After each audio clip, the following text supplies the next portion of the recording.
Boa noite a todos. É com muita alegria que mais uma vez nos encontramos aqui, nos reencontramos nessa casa onde foi contado o Evangelho de Jesus. Muito felizes hoje, podendo reencontrar nossa filha de aula, que não víamos há algum tempo, por questões de trabalho, ele esteve um pouco ausente fisicamente da casa.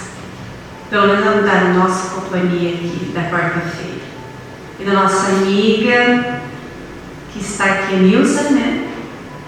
Que bom vê-la aqui com seu companheiro, é muito agradável poder estar aqui com vocês novamente. Sintam-se muito bem acolhidos aqui. Sintam o nosso carinho. Então, mais uma vez aqui reunidos, que possamos, para iniciar mais uma vez essa reunião de estudo, vamos colocar o nosso coração, o nosso pensamento numa prece, na prece que faz com que sintonizemos com os nossos amigos espirituais, com os mentores desta casa, nos aproximando ainda mais do amor de Jesus, do amor de nosso Deus Pai Criador. Que aqui mais uma vez possamos renovar os nossos votos, que possamos aqui mais uma vez renovarmos os nossos compromissos reencarnatórios, que possamos permanecer nessa jornada evolutiva, permanecer nesse caminho, no caminho onde a luz é o Cristo, que os nossos bons propósitos possam ser sempre amparados, que tenhamos sempre a disposição para o bem, para servir, para amar. Sabemos que esta é a nossa principal missão, nos melhorarmos, e à medida que nos melhoramos, conseguimos proporcionar àqueles que estão à nossa volta também estímulos para o aprendizado e para o crescimento. Que esta casa, ao nos envolver, possa então nos fortalecer. Que aqui tenhamos sempre esse porto seguro, esse local onde também o estudo faz com que nos aprimoremos, nos instrumentalizemos para essa jornada. Porque Jesus, que é o caminho, a verdade e a vida, aqui está a nos amparar. Possamos seguir a sua luz para chegarmos mais próximos dessa verdade libertadora de nossos espíritos. Que a paz esteja com cada um de nós, em especial o nosso amigo Ardinal, responsável pela mensagem da noite. Que ele sinta-se acolhido, amparado, que ele possa transmitir aquilo que preparou com certeza com esforço, dedicação, e que aqui irá compartilhar conosco. Que a paz possa permanecer aqui hoje e sempre. Graças a Deus. Boa noite a todos. Que a paz de nosso Senhor Jesus Cristo possa envolver a cada um de nós nesse instante. Vou pedir tolerância da nossa amiga e irmã Fátima, porque ela esteve no Núcleo Espírita Hugo Gonçalves no outro dia e ela ouviu esse tema. Peço a sua compreensão e tolerância. Ouvistes o que foi dito: amarás o teu próximo e odiarás o teu inimigo. Eu, porém, vos digo: amai os vossos inimigos, bendizei aqueles que vos maldizem, fazei o bem aos que vos odeiam, e orai por aqueles que vos perseguem e maltratam, para que sejais filhos do vosso Pai que está nos céus. Porque levanta o sol sobre bons e maus, e faz com que a chuva desça sobre justos e injustos. Pois, se amardes somente aqueles que vos amam, que recompensa tereis? Os publicanos também não fazem o mesmo? E se saudardes somente os vossos amigos, o que fazeis demais? Os publicanos também não fazem assim? Sede vós, pois, perfeitos, como perfeito é o vosso Pai que está nos céus. Evangelho de Mateus, capítulo 5, versículos de 43 a 48. Quem são os nossos inimigos? Onde estão os nossos inimigos? Qual é a principal característica que alguém precisa ter para que eu o considere como um inimigo? No livro Luz Acima, psicografado por Chico Xavier, o espírito de irmão X narra uma conversa entre Pedro e o Mestre Jesus. É uma passagem que não aparece nos evangelhos. E Pedro começa perguntando: Mestre, como saberei onde vivem os nossos maiores inimigos? Eu quero combatê-los para trabalhar com maior eficiência pelo reino dos céus. Jesus reflete por alguns instantes e responde: a experiência tudo revela no momento preciso. Mas Pedro, impaciente, retruca: ah, Senhor, mas a experiência demora muitíssimo. Então Jesus bondosamente continua: para aqueles que têm olhos de ver e ouvidos de ouvir, 1 hora às vezes basta para o aprendizado de inesquecíveis lições. E Pedro se cala, desencantado. Esperava uma resposta mais objetiva, mas eles continuam na sua caminhada entre Cafarnaum e Magdala. Andam mais um pouco e de repente começam a ouvir passos de alguém andando por detrás de algumas árvores. Pedro se assusta, sente medo, interrompe a caminhada, acha que pode ser um fariseu tentando assassinar o Mestre Jesus. Grita, pede para que a pessoa se identifique. E depois de alguns instantes, sai por detrás das árvores o seu irmão André. Ou seja, Pedro se assustou, sentiu medo, sem necessidade. Jesus olha para Pedro e diz: Pedro, nunca te esqueças de que o medo é um adversário terrível. E eles continuam a sua caminhada. Andam mais um pouco e mais à frente eles passam por um levita que está recitando alguns trechos da Torá. Quando Pedro passa pelo levita, o levita diz alguma coisa ofensiva. Pedro se irrita, fica nervoso, se enche de cólera e começa a discutir com o levita. Ficam ali discutindo por algum tempo até que o levita vai embora. Quando o levita se afasta, Jesus diz: Pedro, não esqueça de que a cólera é um perseguidor cruel. E eles continuam a sua caminhada. Andam mais um pouco e encontram no caminho um conhecido, um grego vendedor de perfumes, que trazia notícias de um certo Zeconias, um leproso que Jesus havia curado, mas que agora andava fazendo falsas alegações sobre o Mestre Jesus. Pedro, ouvindo aquilo, fica indignado, chama Zeconias de ingrato, relaciona todos os benefícios que Jesus havia feito na vida de Zeconias, fala amargamente e amaldiçoa o nome de Zeconias.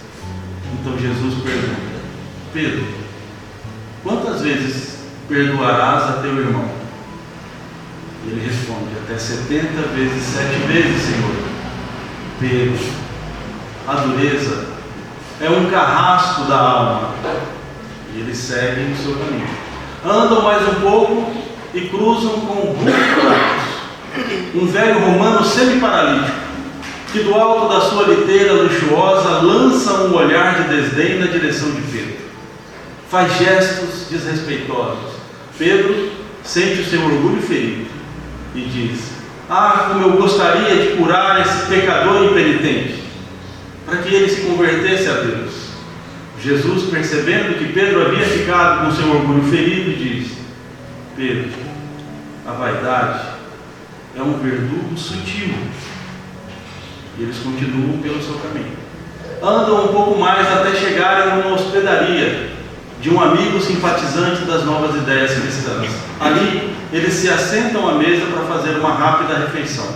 E com eles se assenta um certo Zacarias, que começa a falar sobre política e critica os políticos, o Império Romano, o imperador romano. Pedro entra na conversa e segue no mesmo embalo, criticando os políticos, o Império Romano, o imperador romano.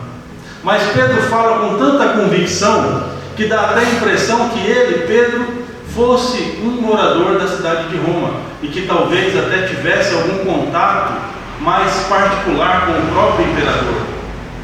Então Jesus pergunta: Pedro, acaso já estivestes em Roma alguma vez? Pedro responde: nunca, Senhor. Então Jesus, passando o olhar em todos os participantes da conversa, diz: estejamos todos convictos de que a maledicência é um algoz terrível. E Pedro se cala, desconcertado. Jesus observa o ambiente, admira a paisagem lá fora e depois de alguns instantes fala bem-humorado: Pedro, há exatamente 1 hora queria saber onde moram os nossos maiores inimigos. E de lá para cá, 5 adversários apareceram entre nós: o medo, a cólera, a dureza, a vaidade e a maledicência. Como reconheces, os nossos piores inimigos moram em nosso próprio coração. E sorrindo, Jesus conclui: dentro de nós mesmos será travada a guerra maior. No Evangelho segundo o Espiritismo, no capítulo 12, nós temos uma reflexão sobre esse tema: amai os vossos inimigos. Mas lá no Evangelho, o inimigo é tratado na figura do próximo. Lá no Evangelho, o inimigo é tratado na figura de uma outra pessoa. Já nessa passagem que nós acabamos de citar, Jesus nos mostra o inimigo por um outro ângulo. Porque quando Jesus nos diz que os nossos piores inimigos moram em nosso próprio coração, quando Ele nos diz isso, ao mesmo tempo, Ele está nos dando vários ensinamentos. Primeiro ensinamento: Jesus está nos dizendo que dentro de nós temos um inimigo muito poderoso, que talvez seja o nosso maior inimigo e que somos nós mesmos. O inimigo que se manifesta pelas nossas imperfeições, pelos nossos sentimentos desequilibrados, pelos nossos sentimentos negativos. Segundo ensinamento, se nós somos imperfeitos, se nós temos sentimentos desequilibrados e se nós temos inimigos, não é difícil chegar à conclusão de que provavelmente alguns desses inimigos nós fizemos quando atiramos a primeira pedra. Se nós somos imperfeitos, se nós temos sentimentos em desequilíbrio e se nós fizemos inimigos, não é difícil chegar à constatação de que provavelmente alguns desses inimigos só são nossos inimigos hoje, porque nós atacamos primeiro. Terceiro ensinamento: se nós somos imperfeitos, se nós temos sentimentos desequilibrados e se essas características são os nossos maiores inimigos, nós podemos entender que, da mesma forma que nós temos vários tipos de sentimentos, nós também podemos ter inimigos em vários níveis de inimizade, porque inimigo não é só aquele que odeia, mas qualquer um que fale mal de mim, que pense mal de mim, que deseje o mal para mim naquele momento, está agindo como um inimigo. Nós podemos ter inimigos em vários níveis e podemos ter inimigos de vários tipos diferentes. Por exemplo, nós podemos ter um inimigo recíproco, que é aquele que eu não gosto dele, mas que ele também não gosta de mim. Mas, no entanto, nós podemos ter inimigos que apenas eu não gosto dele, mas ele não pensa em mim, ele não pensa mal de mim, não fala mal de mim, não deseja mal, não faz mal para mim. Pode ser até que ele goste de mim.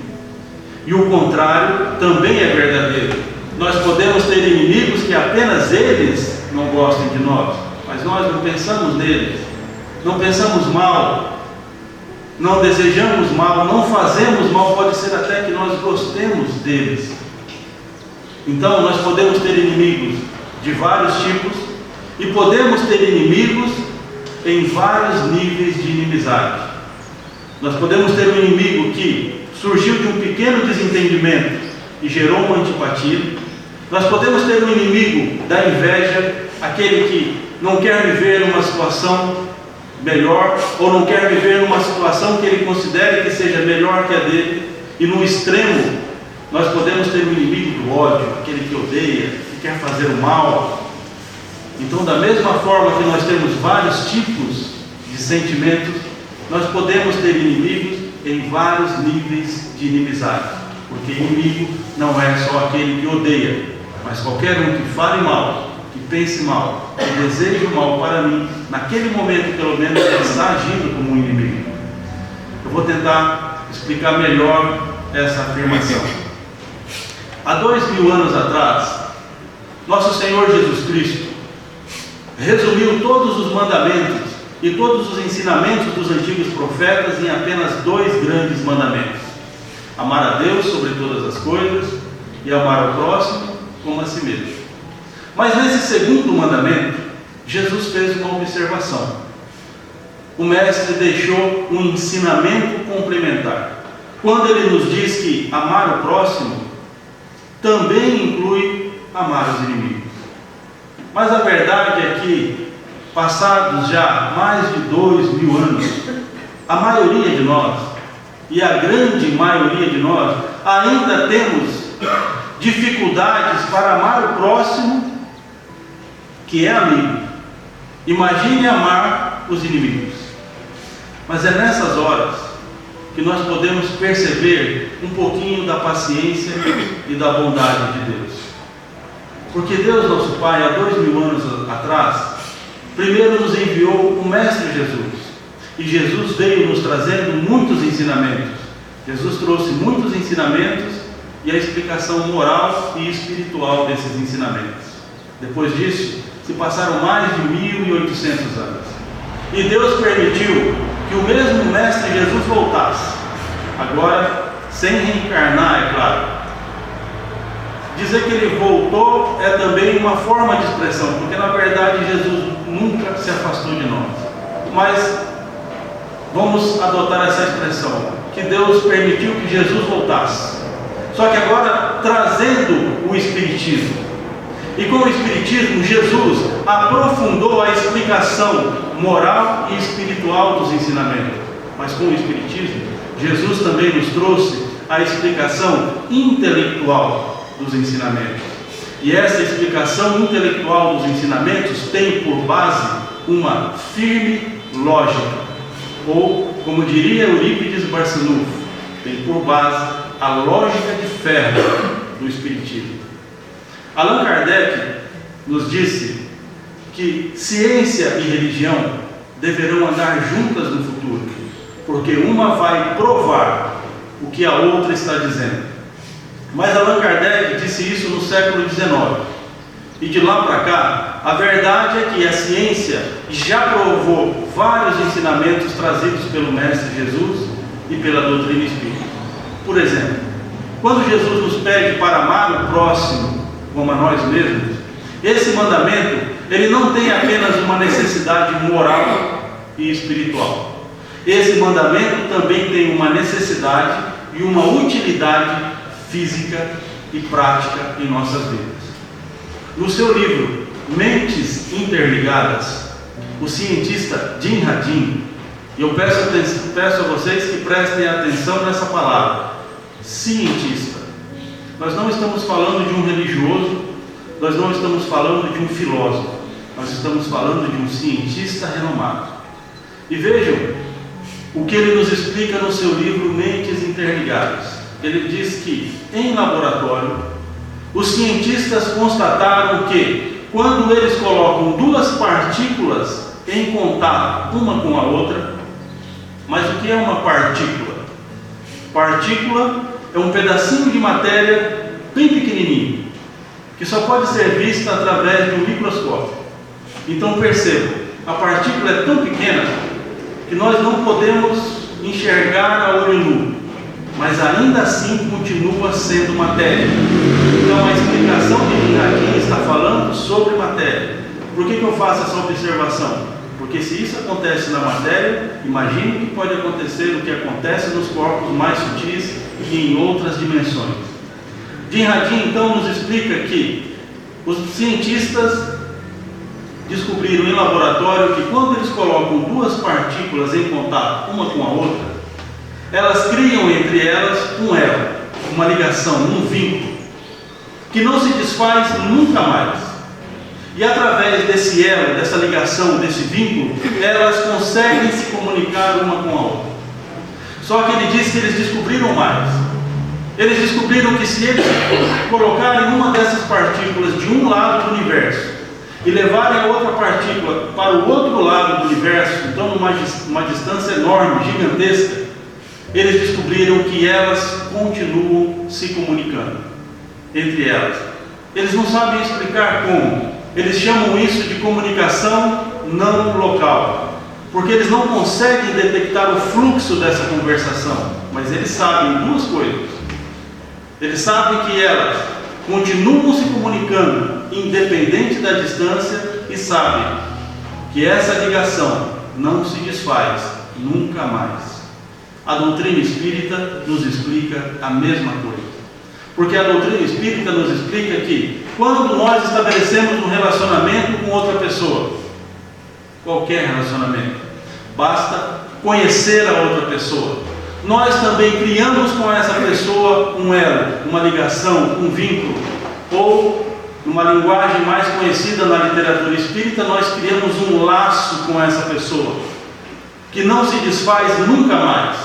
E através dessa ligação, desse elo, desse laço, nós podemos transmitir energias para as outras pessoas. E as outras pessoas também podem transmitir energias para nós, boas ou não. Essa explicação aparece em vários livros da literatura espírita e é trazida por vários mentores diferentes. Só que nem sempre eles explicam da mesma forma. Mas, no entanto, eu vou trazer um exemplo que provavelmente todos aqui conhecem, ou pelo menos a maioria deve conhecer. Nos livros de André Luiz, quando os benfeitores nos falam sobre obsessão, eles descrevem obsessor e obsidiado ligados por muitos fios. E através desses muitos fios eles transmitem energias de um para o outro constantemente. Mas isso não acontece só entre os obsidiados. Isso acontece com qualquer um de nós. Basta ter conhecido a outra pessoa, basta pensar em outra pessoa. Sempre que eu penso em alguém, eu posso transmitir algum tipo de energia para essa pessoa.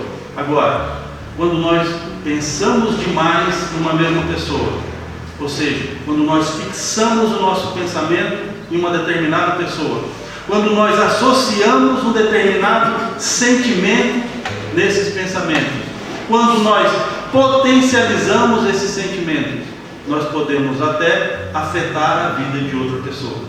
Nós podemos, por exemplo, afetar a saúde física, mental, emocional, espiritual de outra pessoa. Podemos afetar para o bem ou para o mal. Só que da mesma forma que nós podemos afetar os outros também podem nos afetar.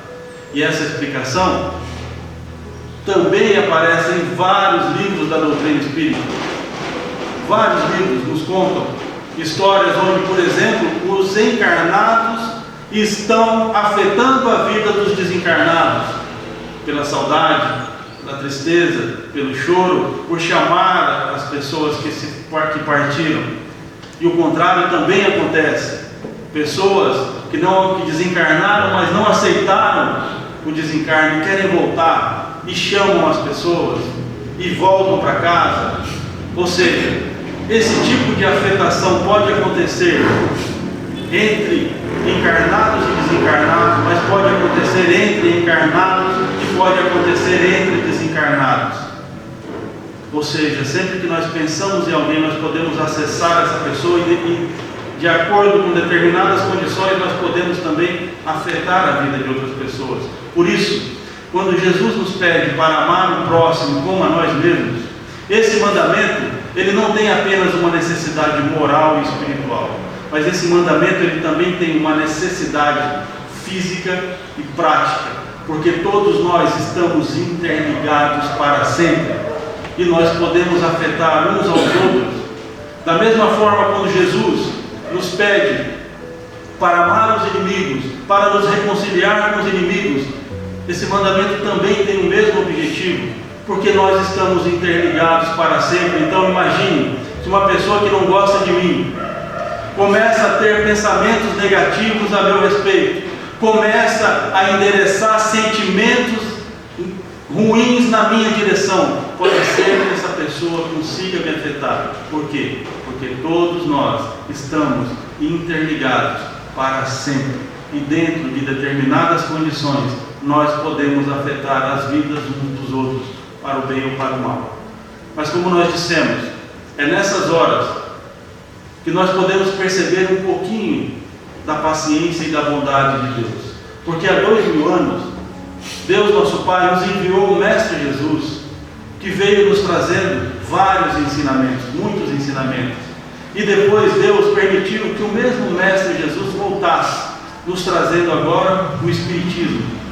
Para que Ele trouxe o Espiritismo? Para nos explicar detalhadamente cada um dos ensinamentos que Ele havia deixado.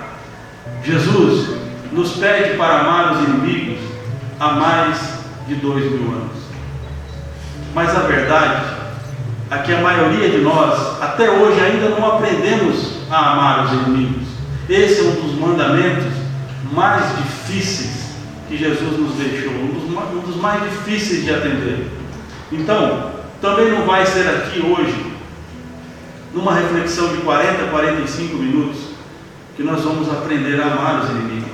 Mas, no entanto, através do Espiritismo, através da sabedoria trazida pelo Espiritismo, dos conhecimentos trazidos pelo Espiritismo, através da lógica apresentada pelo Espiritismo, em 40 minutos, nós podemos, pelo menos, começar a enxergar os inimigos de forma diferente. Através do Espiritismo, da sabedoria trazida pelo Espiritismo, do conhecimento, da lógica apresentada pelo Espiritismo, em 40 minutos, nós podemos, pelo menos, começar a entender os inimigos de forma diferente. Então vejam o que a doutrina espírita pode fazer por nós. Nós não vamos sair daqui hoje sabendo amar os nossos inimigos. Nós não vamos sair daqui hoje amando os nossos inimigos. Mas, através do Espiritismo, se nós quisermos, em apenas 40 minutos, é tempo suficiente para que o Espiritismo nos ajude, pelo menos, a começar a enxergar e a entender os inimigos de forma diferente. Porque vejam o que Allan Kardec nos explica lá no capítulo 12 do Evangelho segundo o Espiritismo. Allan Kardec fala mais ou menos assim: quando Jesus nos pediu para amar os inimigos, Ele não estava dizendo que nós tenhamos que ter pelo inimigo, no primeiro momento, o mesmo carinho, a mesma afeição, a mesma simpatia, a mesma confiança que nós temos por um amigo. Quando Jesus nos pede para amar os inimigos, Ele não estava dizendo que nós tenhamos que ter pelo inimigo, no primeiro momento, a mesma alegria que nós sentimos quando estamos na presença de um amigo. Ou seja, em outras palavras, o que Allan Kardec está explicando para nós? Ele está explicando que Jesus não quis dizer que amar os inimigos tem que ser uma ação instantânea. Amar os inimigos vai ser uma ação que vai acontecer dentro de nós ao longo de um tempo. Então percebam que a explicação de Allan Kardec começa a detalhar para nós um mandamento muito difícil. Allan Kardec está dizendo que amar os inimigos não é uma ação instantânea, mas amar os inimigos vai fazer parte de um processo que vai acontecer dentro de nós. Um processo que envolve tempo, que envolve entendimento, que envolve esforço, que envolve progresso pessoal, para que nós consigamos transformar sentimentos ruins em sentimentos bons. Então, percebam que um mandamento muito difícil para qualquer um de nós praticar, Allan Kardec começa a explicar de forma mais detalhada, de uma forma em que qualquer um de nós pode fazer. Porque amar os inimigos, Jesus não quis dizer que era uma ação instantânea, mas amar os inimigos faz parte de um processo que precisa de tempo, um processo que precisa de entendimento, e esse entendimento ele só pode vir da aquisição de conhecimento mais as nossas reflexões, um processo que precisa de esforço para que nós consigamos colocar esse conhecimento de forma prática dentro das nossas vidas, até que nós consigamos fazer um determinado progresso para que nós sejamos capazes de transformar sentimentos ruins em sentimentos bons. Então percebam que, de uma forma explicada, um mandamento muito difícil para qualquer um de nós realizar passa a ser um processo que qualquer um de nós pode fazer. Então, quando nós dizemos que amar os inimigos faz parte de um processo, a parte mais importante desse processo é justamente o entendimento. O entendimento que vem da aquisição de conhecimentos, mais as nossas reflexões. Então, se falando em entendimento, nós poderíamos até nos fazer o seguinte questionamento: qual é a principal característica que alguém precisa ter para que eu o considere como um inimigo? Qual é a principal característica que alguém precisa ter para que eu o considere como um inimigo? Inimigo é aquele que me faz mal de alguma maneira. Inimigo é aquele que me faz mal de alguma maneira, porque se ele não me faz mal de modo nenhum, ele não é meu inimigo. Se existe alguém que apenas eu não gosto dessa pessoa, ela nem liga para mim, mas eu não gosto dela, e só de pensar nela eu me sinto mal, é uma forma que essa pessoa me faz mal. Então o inimigo é aquele que me faz mal de alguma maneira. Se ele me faz mal, ele me faz sofrer. Se ele me faz sofrer, ele me faz sentir dor com alguma intensidade. Então o inimigo é aquele que me faz mal, que me faz sofrer e que me faz sentir dor com alguma intensidade. Com esse entendimento, nós poderíamos até usar o conhecimento da doutrina espírita para fazer uma analogia. Porque quando nós falamos de provas e expiações, a maioria das nossas provas e expiações, não todas, a maioria das nossas provas e expiações nos fazem sofrer. A maioria das nossas provas e expiações nos causam dor com alguma intensidade. A maioria das nossas provas e expiações, quando nós olhamos para elas, nos dá a impressão de que é um mal em nossas vidas. Então nós poderíamos nos perguntar: provas e expiações são como inimigos em nossas vidas? Provas e expiações são inimigos em nossas vidas? A resposta é não. Provas e expiações não são nossos inimigos, embora nos façam sofrer, embora nos causem dor, embora em muitas circunstâncias pareçam ser um mal em nossas vidas. Pelo menos é assim que nos ensinam os benfeitores na doutrina espírita. Provas e expiações não são nossos inimigos. Evangelho segundo o Espiritismo, capítulo 9, item 7. A dor é uma bênção que Deus envia aos seus eleitos. A dor é uma bênção que Deus envia aos seus eleitos.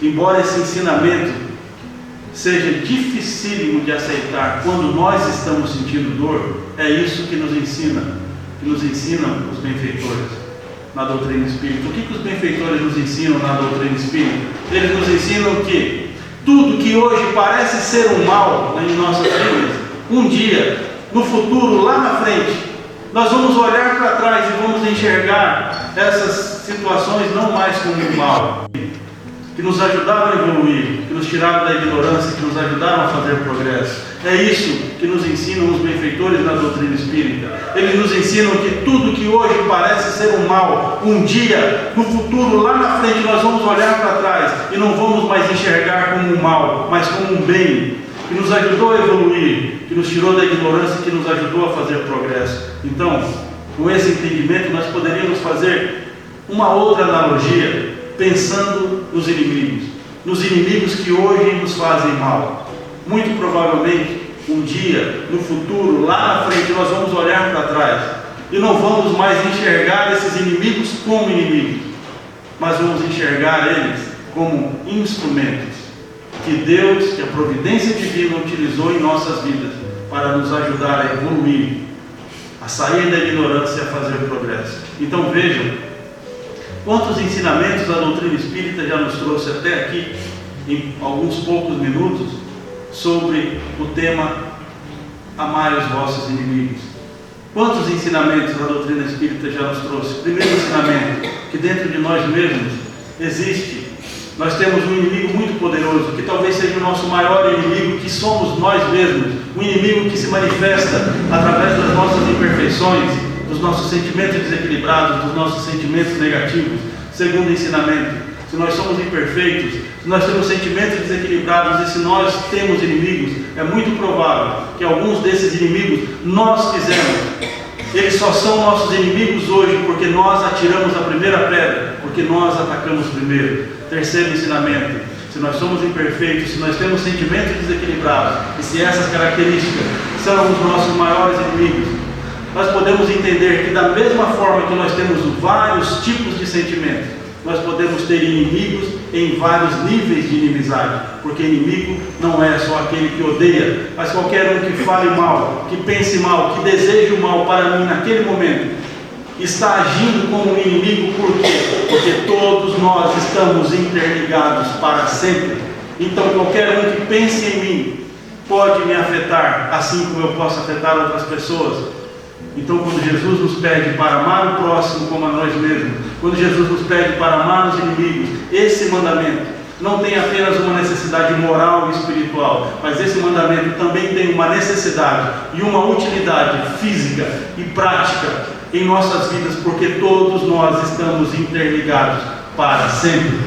Só que Allan Kardec vem e nos ajuda a compreender que amar os inimigos não é como um passe de mágica. Amar os inimigos não é uma ação instantânea, mas amar os inimigos, Jesus quis nos dizer que vai fazer parte de um processo dentro de nós, um processo que precisa de tempo, de esforço, de entendimento, de conhecimento, de reflexões, que precisa que nós consigamos fazer um determinado progresso pessoal, para sermos capazes de transformar sentimentos ruins em sentimentos bons. E a doutrina espírita ainda vem e nos ajuda a compreender que tudo que hoje nós enxergamos como sendo um mal, um dia, no futuro, lá na frente, nós vamos olhar para trás com mais experiência, com mais conhecimento, com mais sabedoria, e vamos ver que tudo que parecia ser um mal foi na verdade um bem, que nos ajudou a evoluir, a sair da ignorância, a fazer progresso.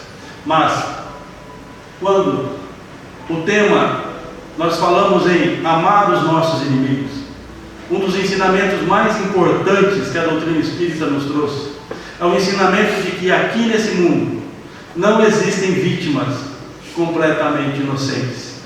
Quando o tema é amar os nossos inimigos, um dos ensinamentos mais importantes que a doutrina espírita nos trouxe é o entendimento de que aqui nesse mundo não existem vítimas completamente inocentes.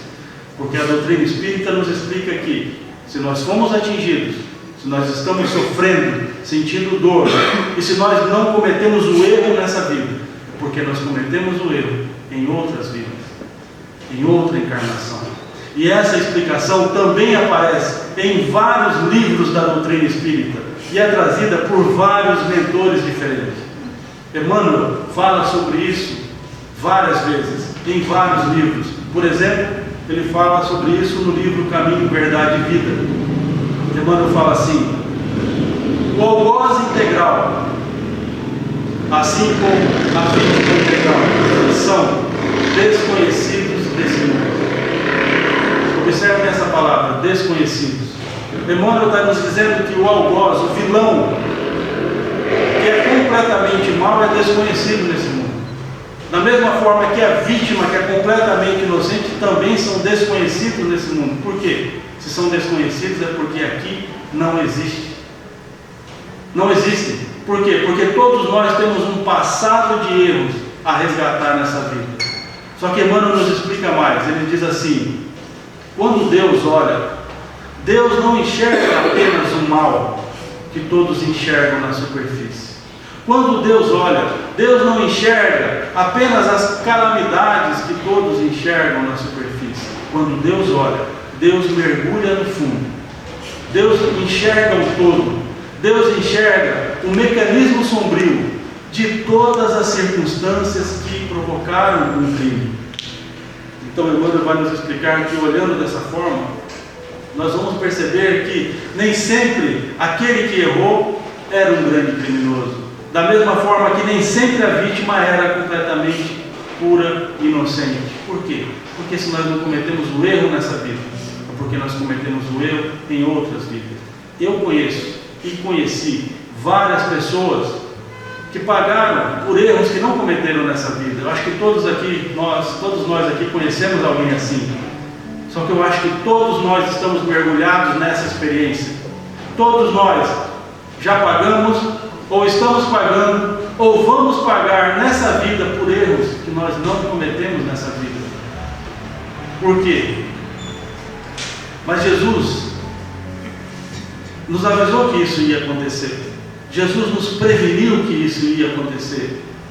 Em várias passagens do Evangelho, Jesus nos alertou que isso ia acontecer. Por exemplo, quando Jesus é preso, no exato momento em que Jesus está sendo preso, Pedro saca a espada e corta a orelha do servo do sumo sacerdote. Nessa hora Jesus intervém e diz: não faça isso, porque aquele que lança a mão da espada, pela espada perecerá. Aquele que fere pela espada, será ferido pela espada. O que Jesus está nos ensinando aí? A lei de causa e efeito. A lei de ação e reação. Se você fizer isso, você vai sofrer isso. Em outra passagem, Jesus diz assim: concilia-te depressa com o teu adversário, enquanto estás a caminho com ele, para que não aconteça que ele te entregue ao juiz, e o juiz te entregue ao oficial, e este te encerre na prisão.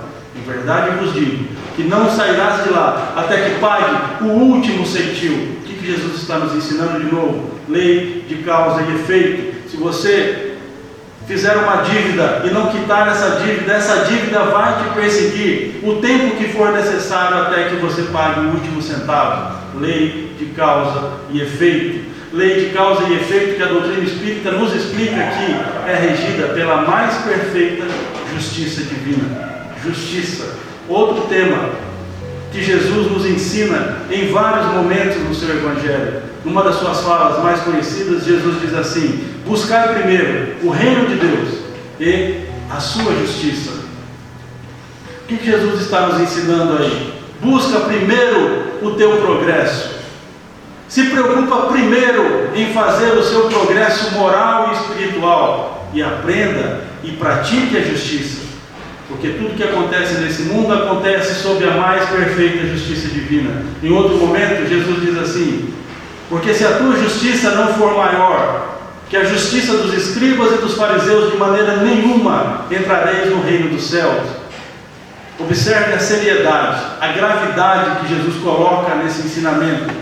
Se você não conhecer a justiça, se você não praticar a justiça, de maneira nenhuma você entrará no reino dos céus.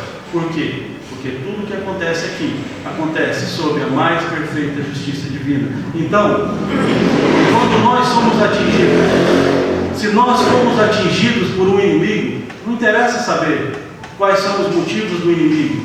Se nós fomos atingidos, é porque Deus permitiu. E se Deus permitiu, é porque a justiça divina está acontecendo em nossas vidas.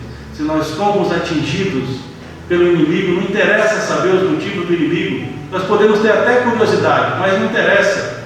Se nós fomos atingidos, é porque Deus permitiu. E se Deus permitiu, é porque, no fundo, por trás de tudo, a justiça divina está acontecendo. Então vejam a importância desse ensinamento que a doutrina espírita nos traz. O ensinamento de que aqui nesse mundo não existem vítimas completamente inocentes. Porque quando eu entendo isso, quando eu aceito isso, que eu não sou uma vítima completamente inocente, que eu tenho um passado a resgatar, quando eu aceito isso e quando eu saio da condição de vítima, eu tenho condições de enxergar e de entender os inimigos de forma diferente. Porque vejam, um inimigo que nos atingiu, ele pode ser um inimigo que está se vingando de alguma coisa que nós fizemos para ele, mesmo que a gente não lembre agora. Mas também pode ser um inimigo que nós nunca cruzamos, alguém que nós não conhecemos, alguém que nunca passou por nós em nenhum outro momento da nossa trajetória evolutiva. Pode ser um completo desconhecido que a providência divina está usando o momento dele para fazer justiça na minha vida. Mas agora observe como vai ficando interessante. Aquele que me atingiu, o inimigo que me atingiu, quando ele me atingiu, provavelmente eu estou quitando uma dívida que eu tinha adquirido no passado. Mas ele que me atingiu está adquirindo uma dívida para o futuro dele. Mas vejam que isso não é o mais interessante. Quando ele me atingiu, ele me ajudou a quitar uma dívida que eu tinha no passado. Observe a frase: ele me ajudou. Quando ele me atingiu, ele me ajudou a quitar uma dívida que eu tinha no passado. Só que para me ajudar, ele teve que adquirir uma dívida para ele. Ou seja, dependendo das circunstâncias, pode ser que eu ainda me torne devedor daquele que me atingiu. Por isso, a importância da gente entender o ensinamento da doutrina espírita, que nos diz que aqui nesse mundo não existem vítimas completamente inocentes, porque todos nós temos um passado a resgatar. Então, quando nós entendemos isso, quando nós aceitamos isso, que nenhum de nós somos vítimas completamente inocentes, puras, quando nós aceitamos, quando nós entendemos, quando nós saímos da condição de vítima, nós temos condições de enxergar e de entender os inimigos de forma diferente. O texto não acaba aqui, mas o tempo acabou. Então, eu agradeço a atenção de todos. Eu não vou falar mais, Ana, porque senão vai extrapolar das horas. Agradeço a atenção de todos. Que Jesus nos abençoe e nos ajude nesse processo de melhorar a nós mesmos. Muito obrigado, Senhor, que assim seja. Muito obrigado pela atenção de todos. Ele nos ofereceu muitas pérolas, né? Muito obrigada, Edinaldo. Que a gente saiba esse tesouro, né, onde colocar. Aí me lembrou de uma história, eu não sei de detalhes, que eu sou meio chatinha de história, mas do Chico com uma pessoa que o procurou, que ele estava tendo problemas sérios de relacionamento com a sogra, e ele queria dar fim na vida da sogra. Aí o Chico aconselhou: não, mas vamos lá, você todo dia você coloca um pouquinho de um veneno, né, na água dela, mas você tem que tratá-la muito bem, porque ela não pode desconfiar que você, depois que está provocando um mal nela, né, para tirar a vida. Isso demorou um tempo, aí passou, ele procurou depois o Chico e falou assim, olha, Chico, eu acabei não concluindo o meu plano, porque nessa mudança de atitude que ele teve com a sogra, a relação ficou tão boa, né, que ele se arrependeu e não quis mais dar cabo na vida da sogra. E é um processo gradativo, como você falou, né, essa mudança, né, do olhar de realmente o caminho é dos amados. Muito obrigada, Dinaldo, que Deus me recompense. Então vamos passar para a segunda parte, para o espaço.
olhando pro céu, e o olhar se enche de luz. Uma estrela canta, eu estou ouvindo. Feitos pra amar, todos nós fomos feitos pra amar. Eu olho pro céu e as estrelas parecem cantar, que fomos feitos pra amar. Todos nós fomos feitos pra amar. Eu quero aprender a gostar de quem passa por mim, feitos pra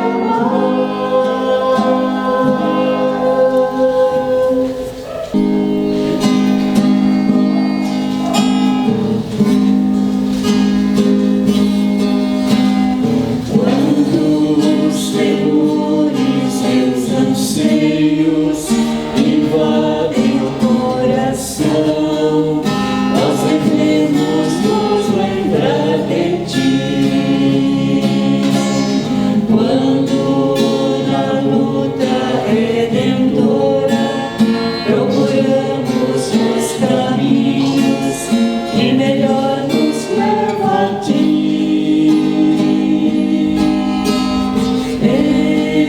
Desfazendo as ilusões que nos cegam e nos perdem, finalmente percebemos.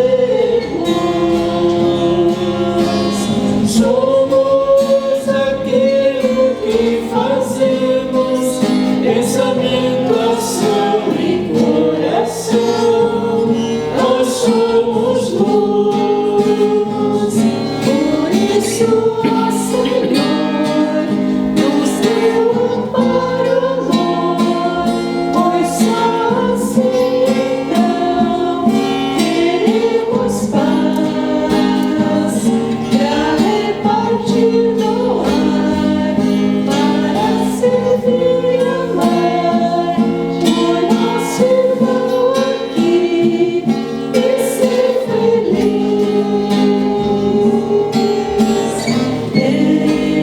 Desfazendo as ilusões que nos cegam e nos perdem, finalmente percebemos. Somos aquilo que fazemos, pensamento, ação e coração. Nós somos luz, por isso, ó Senhor, nos deu amparo e amor, pois só assim então teremos paz pra repartir no ar, para servir e amar o nosso irmão aqui e ser feliz. Por isso, ó Senhor, nos deu amparo e amor, pois só assim então teremos paz pra repartir no ar, para servir e amar, pra construir, enfim, nós somos luz.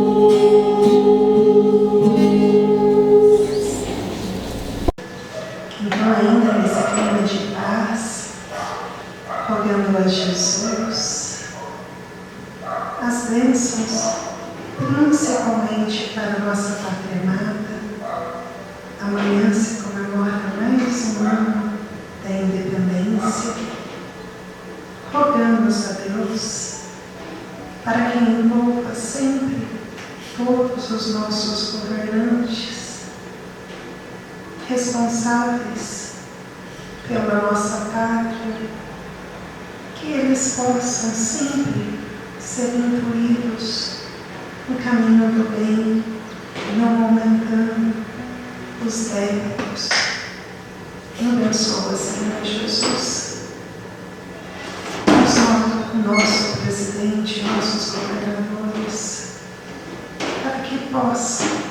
colocar sempre a mão na consciência, lembrando do seu convite para amar e respeitar o próximo. Abençoa, Senhor Jesus, todos os trabalhadores que movem no nosso Brasil, seja na área da saúde, da educação, da segurança, da limpeza, que sempre possam fazer o seu trabalho com muito amor e carinho. Abençoa também, Senhor, esta casa, nossos amigos espirituais que preparam sempre esse ambiente, que eles possam perseverar e nós também, Senhor. Agradecemos a oportunidade de estarmos aqui, ao nosso irmão Martinal pelas palavras, e pedimos também a proteção para todos os nossos familiares que aqui não puderam estar, nossos familiares e amigos desencarnados, que possam também sempre estar nos visitando nesta casa de oração. Ilumina-nos, Senhor Jesus, para que possamos sempre aprender com o seu Evangelho e colocarmos em prática. Que assim seja.